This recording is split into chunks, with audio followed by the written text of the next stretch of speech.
All right. It looks like our attendee levels starting to level out. As I mentioned before, we have a lot to get through. So I'm really excited to dig into the content on today's webinar. So first, a quick introduction of myself. My name is Alan Dodaro. I'm our Director of Product Marketing here at Hierology. And this is part of an ongoing series that we developed where we kind of just go through best practices that we share with our customers that cover various aspects of hiring. And so today's topic is going to be thinking of ways to drive more applicants with a diversified channel strategy. So a little bit of housekeeping before we dive on in. There will not be time for Q&A at the end. We're kind of experimenting with the format of just making this a really quick series of best practices. I know, like many of you, I also have Zoom fatigue. So we're going to make this really quick and easy. You will have my contact information at the end of the webinar. If there is any questions, you have feedback, or want to learn more, please reach out there. But with that said, we can go ahead and dive in. The other thing I'll share as we dive into the content too is that we will be recording this webinar and then sending it out shortly over email. So if you have any interested colleagues or want to come back to any of the material, that's going to be waiting for your inbox either later today or tomorrow. And so, with that said, would love to just dive into just get an understanding of where we are. It should be no surprise to anybody who's on the call right now that hiring is really, really challenging right now. These are the headlines that all of us are seeing. That as the economy is recovering very rapidly, as we're getting over the hump of COVID restrictions, these are all really great things. But it means that everybody is looking to hire and staff up at once, and that's causing a lot of friction for every hiring manager who may be attending this session. I know as a manager who has open roles on my team, I've also been feeling the heat. And so this is something that we've been taking a look at from a hierology perspective, since the onset of the pandemic. And really, we see a number of causes in terms of how we got here. And I know that there's, various different ways and how people are theorizing what's going on here. But what we're kind of seeing is a couple of things. First, starting with just as COVID restriction ease, a lot of parents out there are feeling the stress of continuing to have childcare needs, and that might mean you might not be able to get into the workforce as actively as you may have once did with your kids in school. And so that is one of the biggest challenges. Something that I would always talk about in some of these best practice webinars pre-COVID was the fact that many baby boomers are retiring at a rapid rate. And I think the stat that we had in 2019 was every single day, 10,000 baby boomers were retiring. Just because of COVID, that is no longer stopping. So we have a number of people exiting the workforce.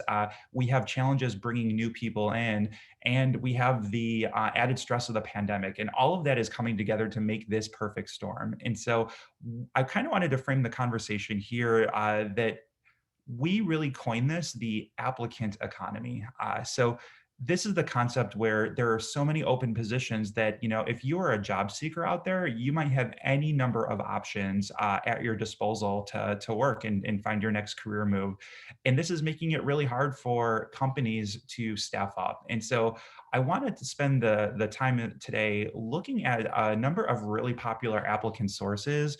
And it's something that we advocate with our current customers to, not put all of your eggs in one basket, but really look across a number of top sources because we know that it is such a challenge to get applicants in. And if you don't have a diversified sourcing strategy in place, that's going to make it even harder. So I want to spend a couple of minutes today just going through some of those top sources. And so today we're going to cover a couple. We're going to start with SEO. We'll talk about social media, job boards, both from an organic and paid perspective. Also going over what you can be doing on your career site to message today's applicants. And then also talking about best practices and the importance of an employee referral program.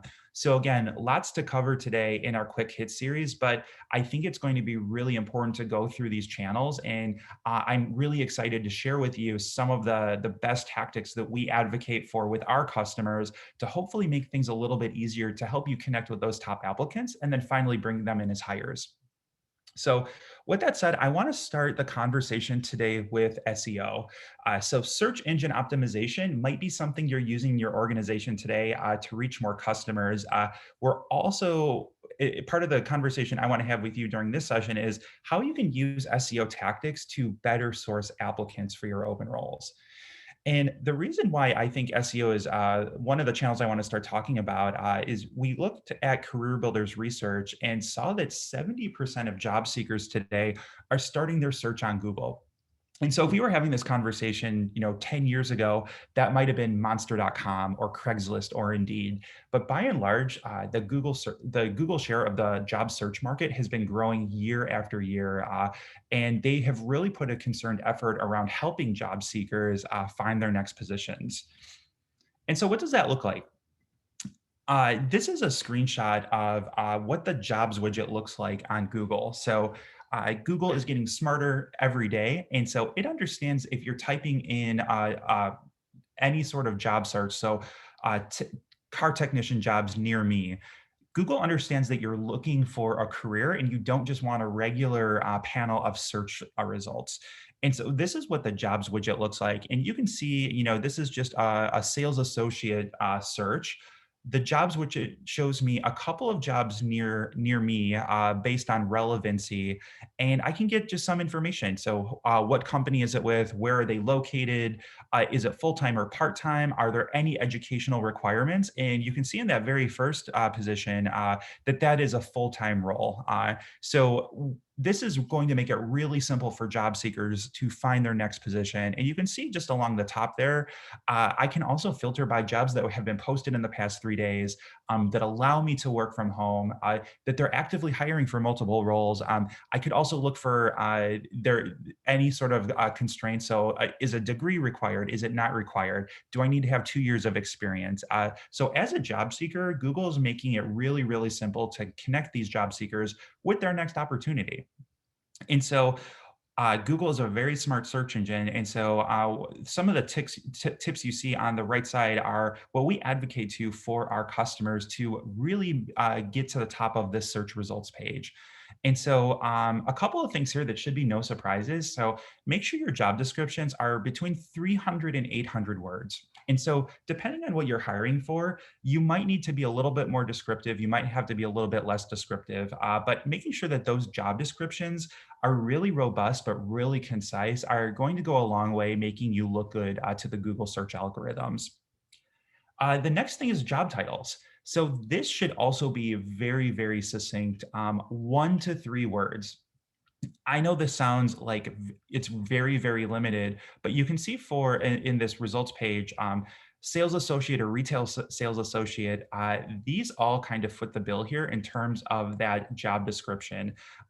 We have seen cases before where if you try to include salary information, starting bonus, any sort of other miscellaneous details in the job title itself, Google and a lot of leading job boards will actually penalize you for that and push you down in terms of the search rankings because it seems a little scammy to do so. So take a look after this webinar to see if any of your job descriptions fit that bill of being 1 to 3 words. If not, you might want to take another look at them to better reach applicants on Google as well as some of those leading job boards. The third thing here is writing for job seekers and not Google. And so this might be a little confusing. It might seem, counterintuitive, but really, I would say maybe around, 10 years ago, there was a concerned effort to try to stuff in a ton of keywords and optimize things and jump to the top of the search ranking based on putting in a lot of fluffer content. And that might have worked 10 years ago. Google is so much smarter now. And so the rule of thumb is if a job description is really great for your applicant, it's going to be really great for Google. So make sure your job descriptions are really concise, to the point, but also have everything that you need to get your job seekers excited. If that's the case and they make sense for your job seekers, Google is going to definitely push you to the top of that local search results page. So that was a lot. That covers off what I wanted to talk about SEO. So the next thing I want to also discuss is social media.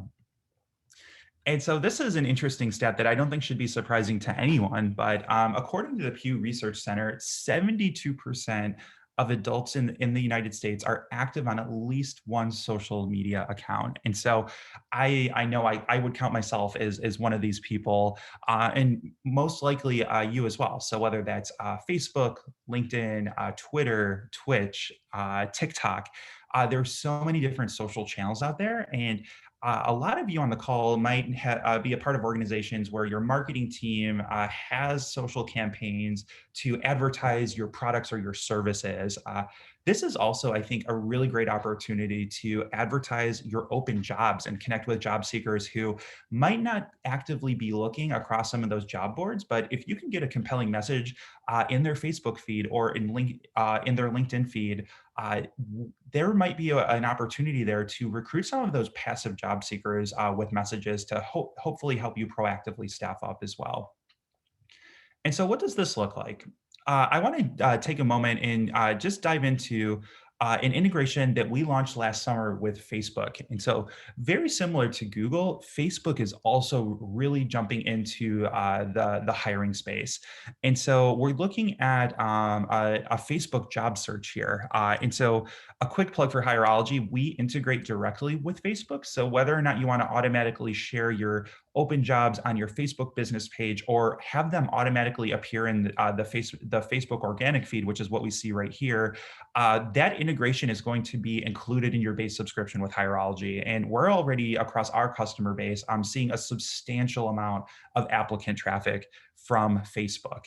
So we think this is a really great thing for our current customers. They're taking a great advantage of it. I wanted to mention that on this call too. The great thing about Facebook is this is going to allow your applicants to see your open roles and apply right from their app. So they don't have to leave. They actually don't even need to have a separate resume. If I tap on one of these apply buttons, Facebook is actually smart enough for me as an applicant to use the career history that I may have in my Facebook profile. I can also edit that before I submit my job application, but everything is centralized in Facebook. So it makes it really easy to use. And then if you're using Hireology or a similar system to us, hopefully that will also then kick off the hiring process once you get those applicants. That's what we have. And it's something that we see a lot of success with and a lot of usage by to drive Facebook applicants to our customers' open roles. And finally, the last point I want to touch on too, and we'll get into this a little bit more in the career site section, but the Facebook experience is completely mobile friendly. I know very few people who use Facebook on their desktop computers. By and large, it's probably your phone. And so we wanted to make sure that with this integration, we also make it great for the applicant because a lot of today's job seekers are mobile first. And so this experience is going to be mobile first and allow them to apply to those open roles from their Facebook apps directly from their phone, which is a really, really great applicant experience. And for your hiring managers across your roles, it's going to allow them to apply even faster. So that was a quick look at social media. I also wanted to talk about reinforcing best practices with organic and sponsored job boards. So we'll dive in on the organic side first. And so I think everybody is pretty familiar with what an organic job board feed looks like. This is a look at Indeed. Indeed and Hireology work together to make sure that any job you open with our platform gets posted on Indeed as well. And we also work with all the leading job boards out there. So we work with Indeed, we work with ZipRecruiter, Career Builder, LinkedIn, and then some industry specific ones. So if you're in the healthcare space, we actually just signed a partnership with My CNA Jobs. So if you're a My CNA Jobs customer, you're a Hireology customer, your open roles will automatically get sent to their network as well. So we're really excited by that. But I know that we spent the first part of the conversation talking about some of these new channels like social media, but I also want to make sure that we're following job board best practices. By no means do I think some of the newer channels can replace job boards. We just want you to have a really diversified sourcing strategy so everything can work together to help drive you applicants. So I think the best way to get the most mileage out of some of these job boards is to know the site's guidelines. So for example, if you are primarily interested in driving applicant activity on Indeed, and you are a franchise healthcare organization, know that you might fall under their definition of a staffing agency, and perhaps you might have to then only get traffic if you pay for it. And so there are little nuances for each of the job boards. Just make sure you have an understanding of what those guidelines are. From a content perspective, the great thing about the best practices for those job posts is they align very similarly with what we already walked through in SEO. So, very short, succinct job descriptions, very short job titles that are 1 to 3 words long. If you're putting in place some of those SEO best practices to make sure that you're ranking on Google, your main job boards are going to be very happy too. So if something is great for Google, it's going to be great for ZipRecruiter. It's going to be great for LinkedIn, for Career Builder. The other thing that I'll cover here that we didn't talk about before is just including updated information on where the location is. If you do want to communicate salary information, a lot of job boards are actually going to give you a VIP pass and appear higher in search results because you will be considered a much higher quality job post if you include pay information. And then another thing that we're advocating for our top customers is if you have any changes in policy due to COVID, please include those too.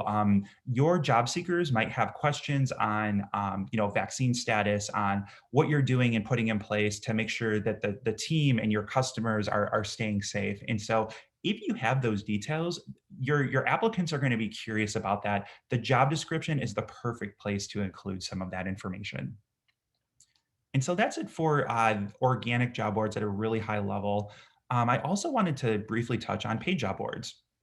And so this is something that we're seeing our customers leverage more and more to overcome some of the challenges with staffing. Just know that it is a pretty crowded space. As more and more companies put money into paid job boards, it can get pretty expensive in terms of the amount of applicants you're delivering. And it might not always be a top source of hires. You might be getting a ton of applicants, but just be careful that you're watching to make sure that they are quality traffic. And also, the costs associated with paid job boards can grow very, very quickly. So as long as you have an eye on that and you're looking at the quality, you're looking at what you're spending on a month to month basis, this could be a great tactic to get a temporary boost in visibility. So with that, I did want to cover career sites, and you'll see that career sites is kind of the center of a lot of these different channels. And we did that intentionally because we kind of see the career site as your centralized employment brand. So if your applicants have any questions on what is your culture like, how is your team structured, what are the benefits, is there training opportunities, how can I advance? A lot of those answers can be found on the career site. And so I wanted to quickly share an example of a career site on mobile that we've created for one of our customers. And you can see what we really advocate for is just making sure there's a ton of content here. So in the very first screenshot, you can see our approach is to make sure you have a part of your career site that tells you about the company, what's the history, what makes you special, how are you involved in your community, also a section in the center for career pathing. So, what is the opportunity for growth? This is something that those top applicants who are really serious about their careers, they want to know that there's a path out there to help them grow along with you. And then finally, it makes sense, but the last section is your current open positions. And so just making sure that you have a place where that's all centralized, applicants can easily get into those top openings, read all about them, and then apply right from the mobile app. Other things that we want to highlight is making sure that you include any key benefits, especially ones that would help you stand out in front of the competition. Again, just with the talent landscape today being incredibly competitive, anything that puts you above and beyond the competition outside of pay would be great to include here. A highlight I have here is we are very active in the retail automotive space, and I'm based here in Chicago. We have a dealership that's local to the city that just built a new location, and one of the things they have included in it is a free on-site gym for anybody in the dealership to use, and that's an included benefit. And I asked the HR team there, and it is something that really has helped with their recruitment efforts. So I know that not everybody has the opportunity to put in a new fitness center, but anything in terms of perks that might set you above and beyond, make sure that you're including that on your career site and including it in your phone screens to really sell today's top applicants on the open roles. So ultimately, making sure that you include some really great content is going to help you just centralize that and entice top applicants to apply. So here's our quick list of what I think are best practices to include in your career site. So we just talked about open roles, but really showcasing your culture. as things reopen and we're able to get together as groups, can you share photos from company parties, events, softball leagues, volunteer sessions, to just really show what it's like to, join the family. Um, Also including anything that you have to drive diversity. So I know that this is something that a lot of companies are really putting a concerned effort around today. Whatever you can help do to advocate for, getting women and minorities into the dealership, and what does a mentorship program look like? Those levels of support are going to really break down barriers and help you reach applicants who may not have considered your company before. Any sort of philanthropic efforts. Also, hearing from your employees on what it's like to work there. So, getting some testimonials. I might pop back to this slide. One of the things that you see in the third screenshot is just having a spotlight of what it's like to not only start at the team, but grow along with them. So, you can see Rachel has a really great track record and experience with this organization, being with them for 17 years. So, if there are highlights, and I know that everybody on the call right now has somebody like this that they could get on their website, make sure you're doing that. And you can see that it's not, an overly designed template, that it is just hearing from Rachel and what her story was like. So definitely make sure that you're reaching out and getting those testimonials from your current team. We talked about career pathing, but then also including details around compensation, benefits, and those other perks that are going to land those top applicants. So that's it for the career side. One more channel exists for today's session, and that's employer referrals. And referrals are something that I'm really excited by. And you may have seen the news, but Hireology is excited to announce 2 weeks ago, we actually acquired a dedicated employee referral application, and we're going to be integrating it directly into our core Hireology experience. The reason why we did that and why we're so excited for referral programs is it's something that we've advocated for across our customers. And even for us as an organization, referrals have always been our number one source for applicants. And so we kind of did the math and realized, if we see a majority of hires coming from referrals, what can we do to make this easier for our customers to manage an integrated campaign right from Hireology? And so I'm really excited to announce that we are partnering with Employ Us to bring that experience to life directly in our core app. And so more on that in a minute, but when it comes to an employee referral program, you don't have to have a separate vendor running this. It's just something that you want. If you want to get started, this could start to live in a spreadsheet before you go to more of an organized solution. But it's really a couple of key program tips are sharing those open roles really often with your team. So your entire team might not always be thinking about your staffing challenges. They might just want to be doing a great job in their own role. And so if you have the opportunity to share, some of your open roles on a weekly or monthly basis, make sure that that's front and center with your team.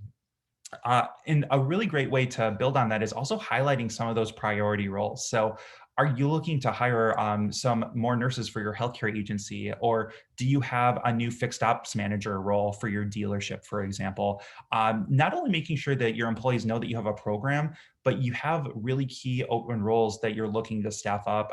Get those in front of your team because their networks are going to be full of really great people local in the area that might be great for you to interview.